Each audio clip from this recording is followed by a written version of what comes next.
Hello, good morning students. पिछले video में हमने एक अच्छे मापन उपकरण या एक अच्छे परीक्षण या टेस्ट की विशेषताओं को पढ़ा था और हमारा नेक्स्ट जो टॉपिक है वो है उसी से रिलेटेड है। एक अच्छे टेस्ट के तकनीकी विशेषताओं के अंतर्गत हमने पढ़ा था वैलिडिटी के बारे में और रिलायबिलिटी के बारे में। आज के इस वीडियो में हम लोग रिलायबिलिटी या विश्वसनीयता, जो कि एक अच्छे टेस्ट की एक महत्वपूर्ण विशेषता है, इसकी अवधारणा को और डिटेल में पढ़ेंगे, इसके कॉन्सेप्ट को समझेंगे एंड इसके बाद हम लोग किस तरह से रिलायबिलिटी मेज़र की जाती है, उसका तरीका क्या है, क्या उसकी विधि है, किस विधि से किसी भी टेस्ट की रिलायबिलिटी को मेज़र किया जाता है, इसके बारे में उसके बाद नेक्स्ट हम लोग जानेंगे। आइए पहले हम लोग विश्वसनीयता को समझ लेते हैं। पहले भी हमने इसको शॉर्ट में पिछली वीडियो में भी समझा था कि एक अच्छा टेस्ट या एक अच्छा मापन उपकरण, उसकी एक महत्वपूर्ण विशेषता होती है कि वो विश्वसनीय होना चाहिए, वो रिलायबल होना चाहिए। एक टेस्ट में या एक टेस्ट टूल में रिलायबिलिटी का गुण होना चाहिए, रिलायबिलिटी की क्वालिटी होनी चाहिए। रिलायबिलिटी क्या होती है स्टूडेंट्स? विश्वसनीयता, जैसा कि इस शब्द से ही पता चल रहा है, ऐसा कंस्ट्रक्ट या ऐसा टेस्ट जो कि विश्वसनीय हो, जिस पे कि विश्वास किया जाए। तो विश्वसनीयता से क्या पता चलता है स्टूडेंट? विश्वसनीयता इस विशेषता के द्वारा ये पता चलता है कि कोई टूल या कोई टेस्ट कितना रिलायबल है, कितना विश्वसनीय है, कितना हम उस पर विश्वास कर सकते हैं। आइए देखते हैं इसको। It refers to the extent to which a test is internally consistent and the extent to which it yields consistent result on testing and retesting। पहले भी हमने इसके बारे में जाना था स्टूडेंट कि अगर कोई टेस्ट हमने स्टूडेंट्स पर एक बार लिया और वही सेम टेस्ट कुछ समय के पश्चात हमने दोबारा उन्हीं स्टूडेंट्स पे लिया, और तो विश्वसनीयता या रिलायबिलिटी किसी टेस्ट की क्या बताती है स्टूडेंट्स? कि कोई टेस्ट कितना उसका रिज़ल्ट सही है, कितना उस टेस्ट पर जिस चीज़ के लिए वो टेस्ट बनाया गया है उसको मेज़र करने के लिए वो कितना विश्वसनीय है, कितना हम उस टेस्ट पर विश्वास कर सकते हैं या उसके द्वारा प्राप्त रिज़ल्ट को सही मान सकते हैं, ट्रू मान सकते हैं। तो विश्वसनीयता जो है वो किसी टेस्ट के स्थायित्व या स्थिरता को बताती है, या वो ये बताती है कि कोई टेस्ट कितना एरर फ्री है, या जिस कंस्ट्रक्ट को हम मेज़र कर रहे हैं उसका मेज़रमेंट जो है, उसके मेज़रिंग जो वर्क है, या जिस टूल से हम उस टेस्ट को का इम्प्लीमेंट कर रहे हैं वो टूल कितना एरर फ्री है और कितना उसका जो पार्ट है वो ट्रू है, या जिस पे हम विश्वास कर सकते हैं, या कंसिस्टेंट है। या देखिए यहाँ कंसिस्टेंट वर्ड बार बार आ रहा है, मतलब कि रिलायबिलिटी का जो सीधा संबंध है वो किसी भी टेस्ट या टेस्ट टूल के में पाई जाने वाली स्थायित्व या स्थिरता से है। ये जितना ही ज़्यादा पाया जाएगा किसी परीक्षण में या किसी परीक्षण टूल में, वो परीक्षण या उस परीक्षण द्वारा प्राप्त परिणाम उतना ही सही या विश्वसनीय माना जाएगा। A measure is considered reliable if it would give us the same result over and over again। एक कंस्ट्रक्ट को, एक टेस्ट को रिलायबल माना जाएगा अगर वो सेम रिज़ल्ट देता है बार बार उसी टेस्ट को लेने पर। और इसमें ऐसा नहीं होना चाहिए स्टूडेंट्स कि आज हमने कोई टेस्ट लिया और फिर कल ही वो तुरंत ही फिर से वो टेस्ट हम लेंगे और तो सेम रिज़ल्ट आएगा, तो उसको हम रिलायबल मान लेंगे। इसमें एक जो इसकी सीमा है वो ये है कि ये टाइम टेकिंग होता है, मतलब कि इसमें टाइम लगता है एक किसी भी टेस्ट या टेस्ट टूल की रिलायबिलिटी को मेज़र करने के लिए, या उसमें रिलायबिलिटी है या नहीं ये टेस्ट करने के लिए। इस किसी भी टेस्ट को कुछ कुछ समय के अंतराल पर बार बार लेने पर अगर रिज़ल्ट सेम आता है तो हम उस टेस्ट को रिलायबल मान सकते हैं। नेक्स्ट देखिए नीचे क्या लिखा हुआ है, it is the degree to which an assessment tool produces stable and consistent result. क्या कह रहा है स्टूडेंट्स कि ये एक डिग्री है जिस पर कि एक मूल्यांकन या मापन का जो टूल है वो जो उसका रिज़ल्ट प्राप्त होता है वो कितना स्टेबल है या कितना स्थिर है ये पता चलता है, या एक स्थिर या स्थायित्व वाला रिज़ल्ट हमें प्राप्त होता है, जिससे कि हम कह सकते हैं कि कोई परीक्षण कितना विश्वसनीय है, या किसी परीक्षण उपकरण का जिसका कि हमने यूज़ किया है उस टेस्ट को लेने में वो कितने स्टेबल थे, कितने स्थायी थे, और उनके द्वारा प्राप्त किया गया रिज़ल्ट कितना सही प्राप्त हुआ है। अगर रिज़ल्ट हमें सही प्राप्त हुआ है तो हम मान सकते हैं कि हमारा जो परीक्षण था एक रिलायबल परीक्षण था, एक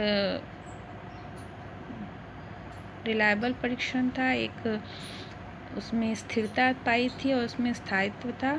हम ऐसे परीक्षण पर विश्वास कर सकते हैं। हम कह सकते हैं कि हाँ ये जो टेस्ट था ये एरर फ्री था, इसमें एरर की संभावना बहुत कम थी, और जिससे जो हमें रिज़ल्ट हमने प्राप्त किया है, जो सूचनाएं हमें प्राप्त हुई हैं एज अ रिज़ल्ट, वो काफ़ी सीमा तक हम उस पर विश्वास कर सकते हैं। ये डिपेंड करता है कि उस टेस्ट में कि विश्वसनीयता की मात्रा कितनी है। जितनी ही अधिक विश्वसनीयता की क्वांटिटी उसमें पाई जाएगी उतना ही ज़्यादा वो टेस्ट को, उस टेस्ट टूल को हम रिलायबल मान सकते हैं। यहाँ टेस्ट और टेस्ट टूल में कोई बहुत डिफरेंस नहीं है स्टूडेंट, पहले भी आपको पिछले वीडियो में भी बताया है, क्योंकि जब भी हम कोई टेस्ट करते हैं तो उसके लिए कोई ना कोई टेस्ट टूल चुनते हैं या बनाते हैं। टेस्ट लेने का काम टेस्ट टूल्स के द्वारा ही किया जाता है। तो एक अच्छे टेस्ट या एक अच्छे टेस्ट टूल की विशेषताएं सेम होती हैं। हिंदी में भी देख लेते हैं। विश्वसनीयता का शाब्दिक अर्थ विश्वास करने की सीमा से है।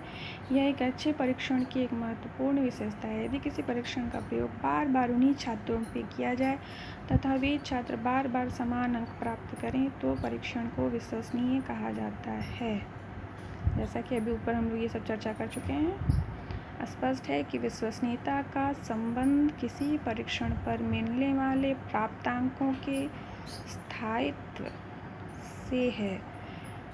यदि परीक्षण से प्राप्त अंकों में स्थायित्व है, यानी कि जब बार बार हम वही टेस्ट अप्लाई करते हैं स्टूडेंट्स पे, the same group of individuals, तो और जो रिज़ल्ट है वो हमें सेम प्राप्त होता है, तो हम कह सकते हैं कि हाँ उस टेस्ट में स्थायित्व है, कंसिस्टेंट है, वो स्टेबल है, उससे जो हमें रिज़ल्ट प्राप्त हुआ वो स्टेबल है। तो ऐसे टेस्ट को हम रिलायबल मान सकते हैं, रिलायबल या विश्वसनीय मान सकते हैं।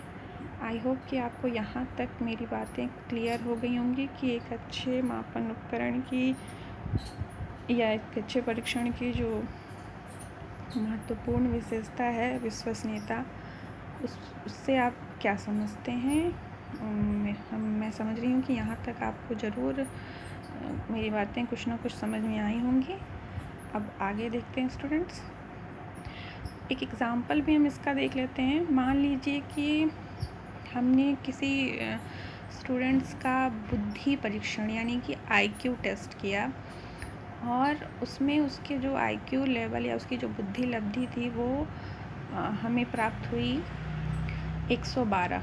IQ टेस्ट या बुद्धि परीक्षण के बारे में आप पहले भी पढ़ चुके हैं। आप जानते हैं कि अलग अलग डिफरेंट IQ लेवल पर जो के आधार पर उनकी किसी भी छात्र की या किसी भी व्यक्ति की बुद्धि को विभिन्न स्तरों में बांटा जाता है। तो हमने एक स्टूडेंट का जब IQ टेस्ट किया और उसमें उसको 112 अंक प्राप्त हुए और उसका IQ लेवल 112 आया। और आफ्टर सम डेज़, कुछ समय के पश्चात, मान लीजिए 10 डेज़, हमने वही सेम टेस्ट उस स्टूडेंट पे किया। अगर इस बार भी उसका IQ लेवल 112 या उसके आसपास ही आता है तो हम कह सकते हैं कि जो टेस्ट हमने उसके IQ को पता करने के लिए किया था वो एक रिलायबल टेस्ट था। अगर रिज़ल्ट में बहुत ज़्यादा डिफरेंस आता है तो हम उस टेस्ट को रिलायबल टेस्ट नहीं मान सकते हैं। ठीक है स्टूडेंट्स, आगे मेथड्स ऑफ एस्टिमेटिंग रिलायबिलिटी और टाइप्स ऑफ रिलायबिलिटी। विश्वसनीयता को मेज़र करने के, एस्टिमेट करने की विधियाँ, इसी को हम टाइप्स ऑफ रिलायबिलिटी भी कह सकते हैं।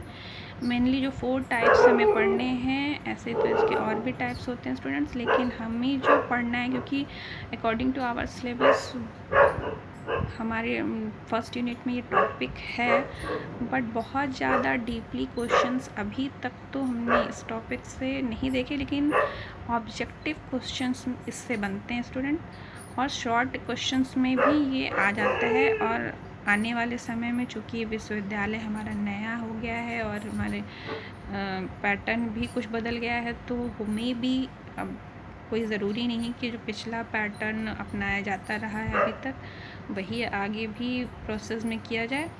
तो हम इसको थोड़ा सा अच्छे से पढ़ लेंगे। ये एक इम्पॉर्टेंट टॉपिक है। किसी भी आगे अगर आप रिसर्च से रिलेटेड, अनुसंधान से रिलेटेड कोई भी सब्जेक्ट पढ़ते हैं या किसी भी विषय के अंतर्गत रिसर्च विषय को या रिसर्च टॉपिक को आप पढ़ते हैं, तो उसके लिए ये जो रिलायबिलिटी और वैलिडिटी टॉपिक है ये बहुत ही इम्पॉर्टेंट टॉपिक है। तो आइए हम देखते हैं मेनली 4 जो इम्पॉर्टेंट मेथड्स हैं एस्टिमेटिंग और measuring reliability is, first is test retest reliability, जिसको कि हिंदी में परीक्षण पुनः परीक्षण विधि कहा जाता है। दूसरा है इक्विवेलेंट और पैरेलल फॉर्म्स रिलायबिलिटी, मतलब समतुल्यता परीक्षण विधि। थर्ड स्प्लिट हाल्स रिलायबिलिटी, अर्धविच्छेदन विधि। और रेशनल इक्विवेलेंस रिलायबिलिटी यानी कि तार्किक समरूपता विधि। इन्हीं 4 विधियों को नेक्स्ट वीडियो में हम लोग थोड़ा थोड़ा डिफाइन कर लेंगे स्टूडेंट, क्योंकि इस टॉपिक से शॉर्ट क्वेश्चंस आने के बहुत चांसेस हैं और शॉर्ट नोट्स भी आ सकते हैं। हम ये टॉपिक अच्छे से तैयार करेंगे क्योंकि हमें तैयार रहना है हर प्रकार के परिस्थितियों के लिए कि अगर लॉन्ग में भी ये क्वेश्चंस आता है तो हम उसको कर सकें। मेनली ये टॉपिक जो है ये आपको रटने वाला नहीं है, ये आपको अंडरस्टैंडिंग, आप इसको जितना ज़्यादा समझेंगे उतना ही अच्छे से आपका इस पर कॉन्सेप्ट क्लियर होगा।